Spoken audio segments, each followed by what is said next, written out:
semuanya ya.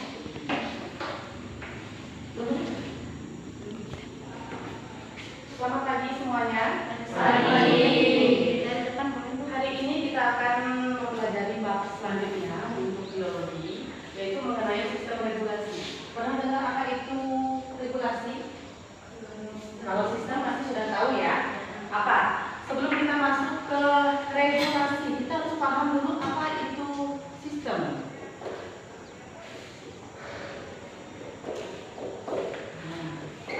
Sistem, ada yang tahu apa itu sistem? Sistem apa sistem? Nah, sistem itu adalah satu kesatuan ya. Satu kesatuan. Biar kelihatan kamu bahasa. Sedangkan regulasi itu apa, Bu? Regulasi itu ialah pengatur. Ya. Jadi kelihatan Atur. Nah, yang mau kita bahas di sini itu adalah sistem regulasi pada manusia, ya. Pengatur sistem di dalam tubuh manusia. Nah, sistem regulasi itu dibagi menjadi 3 komponen utama, ya. Yaitu ada sistem saraf, sistem hormon atau endokrin, dan sistem indera. Nah, contoh dalam kehidupan sehari-hari mengenai sistem regulasi. Pernah teringat pungut rokok atau barangkali menginjak paku? Nah, itu merupakan suatu sistem regulasi yang bekerja di dalam tubuh kita, ya. Yang dimana di situ sistem saraf, sistem hormon, dan sistem indera kita semuanya ikut bekerja. Nah, untuk sistem indera, ada yang tahu juga apa saja sistem indera pada manusia? Hah? Sistem pendengaran. Oke, apa lagi? Sistem penglihatan. Sistem penciuman. Kemudian sistem peraba. Sistem peraba ada lagi?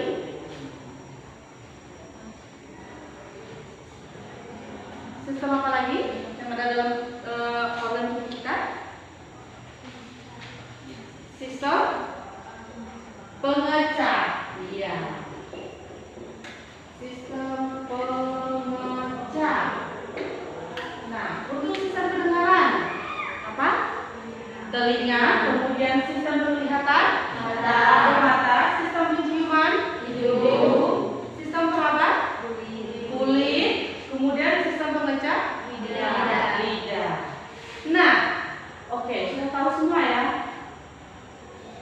Sebelumnya Ibu ingin bertanya, pada saat kalian membaca buku ataupun tulisan, hal pertama yang kalian tangkap atau hal pertama yang kalian rasakan itu apa?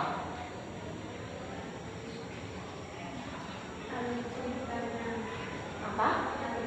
Alur ceritanya. Berarti langsung baca isi di dalamnya ya. Sinopsis dulu. Ada lagi yang lain?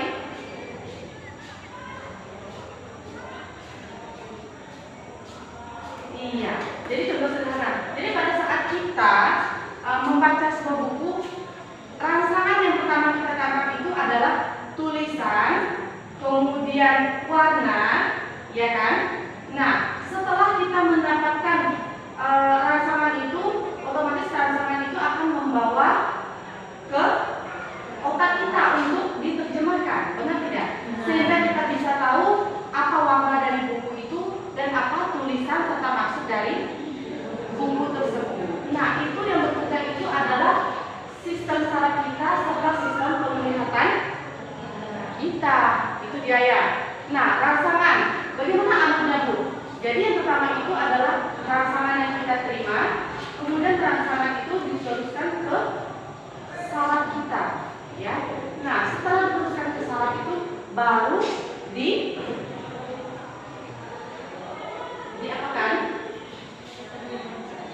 diterjemahkan oleh sistem indera kita, baik itu sistem penglihatan, sistem pendengaran, sistem peraba, ataupun sistem penciuman serta pengejar. Nah, itu dia ya. Nah, sampai di sini dulu. Ada yang ingin pertanyaan?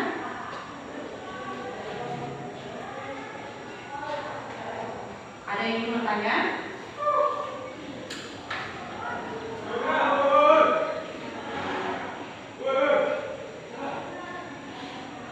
Tidak ada? Jelas?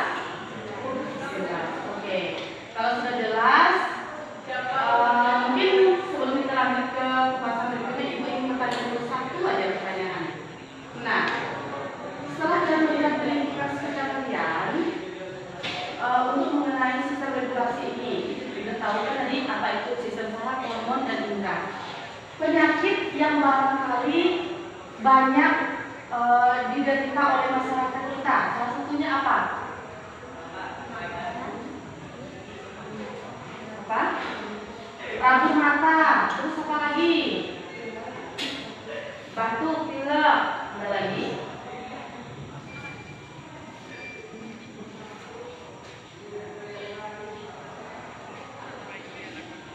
Nah, contoh kelainan ataupun penyakit pada sistem saraf ya. Nah, biasanya tuh yang banyak ditemukan di kalangan masyarakat kita itu adalah stroke, ya kan? Nah, itu karena apa? Karena ada gangguan pada sistem saraf. Disebabkan oleh apa itu? Disebabkan oleh apa? Yaitu adanya penyempitan ataupun penyumbatan darah kita, saluran darah kita, sehingga menyebabkan sirkulasi darah itu menjadi terganggu, ya kan? Makanya itu ya. Nah, bagaimana gejalanya Bu? Apabila orang mengalami stroke, gejalanya bagaimana? Awalnya itu langsung menimbulkan kan? Tapi awal gejalanya itu adalah demam tinggi, ya kan? Terus apa lagi? Sering merasakan pusing. Nah, kemudian juga stroke ini juga karena faktor suka mengkonsumsi sejenis obat yang terlalu berlebihan, itu juga tidak baik. Nah, adapun langkah yang dilakukan bagaimana supaya kita terhindar dari penyakit tersebut, yaitu adalah menerapkan pola makan yang sehat. Pertama itu adalah mengkonsumsi air putih, kemudian buah-buahan, dan intinya itu adalah mengkonsumsi makanan yang bergizi dan sehat bagi tubuh kita. Nah, mungkin untuk hari ini kita tidak bisa selesaikan semua dulu, karena untuk sistem saraf itu juga nanti ada lagi bagian-bagiannya. Ibu rasa untuk hari ini, mengingat juga jam istirahat sudah sebentar lagi, untuk hari ini kita cukup sampai di sini. Untuk pertemuan selanjutnya mungkin kita baru bahas mengenai sistem saraf untuk lebih dalam serta bagian-bagiannya. Selamat pagi dan salam sejahtera untuk kita semua. Selamat pagi.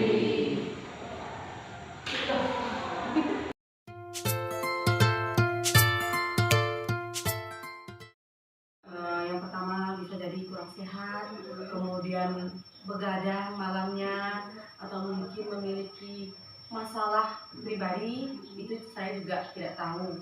Ya, tapi pada saat saya melakukan pembelajaran, pada saat Ibu mensupervisi saya pada waktu itu, saya merasa senang karena siswa itu ibaratkan mendapatkan sesuatu yang baru. Walaupun di situ saya menggunakan media yang saya gunakan, konsepnya itu masih dikatakan masih sangat minim ataupun masih sangat jauh dari kata mewah, tapi di situ saya senang karena siswa itu sudah mulai merasa ingin belajar, ingin pengen tahu lebih dalam lagi gitu. Biar pada saat menyampaikan materi yang ingin disampaikan, siswa pun juga merasa tidak bingung gitu kan. Yang pertama, penguasaan materi itu juga harus penting. Nah, apabila materi sudah kita kuasai, terus di situ juga kita juga harus berkolaborasi dengan media yang sudah kita siapkan tadi. Nah, di situ saya menggunakan media Styrofoam, yang dimana itu saya print gambar menggunakan poster besar gitu, dan saya juga merasa senang karena di situ ada terjadinya umpan balik antara saya dengan siswa, ya, dengan anak-anak. Nah, di situ saya bisa melihat ternyata siswa ini sudah ada minatnya untuk pengen tahu gitu pelajaran apa yang ingin disampaikan Bu Eka hari ini. Jadi poinnya itu Bu. Nah, itulah kita manfaat dari pasca observasi ini, kita berefleksi bersama dan menemukan kekuatan yang nantinya akan kita gunakan. Itu kan ibaratnya senjata nih. Iya. Kita menemukan senjatanya. Oh, ternyata senjata untuk Bu Eka nanti ke depannya lebih menguasai materi. Iya. Dan lebih berinovasi dalam media agar mereka lebih interaktif, agar ada komunikasi dua arah, jadi mereka lebih termotivasi dalam proses belajar mengajar yang mereka laksanakan. Dan saya sangat mengapresiasi sekali Bu Eka ini kreatif dengan menggunakan bahan yang ada di sekolah. Stereofoam, kalau nggak salah saya itu bekas kan? Iya. Karena waktu itu belum datang. Iya, jadi sebenarnya udah kontekstual sih makna. Jadi sudah menggunakan bahan yang seharusnya dibuang tapi digunakan kembali, kemudian bisa memanfaatkan kertas-kertas yang ada tanpa kita perlu membeli. Itu kan kalau nggak salah mereka berposter kan, cetak sendiri, dan coba kalau kita pakai baliho itu udah berapa. Kemudian mengingat mesin kita sedang berkendala, Bu Eka tidak menggunakan fokus namun menggunakan media yang ada untuk mempersingkat waktu, kemudian untuk mengefisienkan masalah yang lain-lain lah, teknis yang lain. Jadi saya sangat mengapresiasi sekali itu, dan indikator ketercapaian yang Bu Eka raih jika saya bisa bertanya dari pertemuan Bu Eka sebelumnya dengan pertemuan di kelas pada saat ini, ketika Bu Eka sudah menggunakan media dan lain-lain dan kita sudah melakukan pra, kemarin kan sudah pra dan supervisi akademik ini, kira-kira dari rentang 1 sampai 10 ada peningkatan enggak? Ada. Nah, jadi kalau sebelum kita melaksanakan ini Bu Eka berada di angka berapa? Saya 5 ke bawah. 5 ke bawah. Nah, setelah kita melaksanakan kegiatan pendidikan guru penggerak adalah coaching.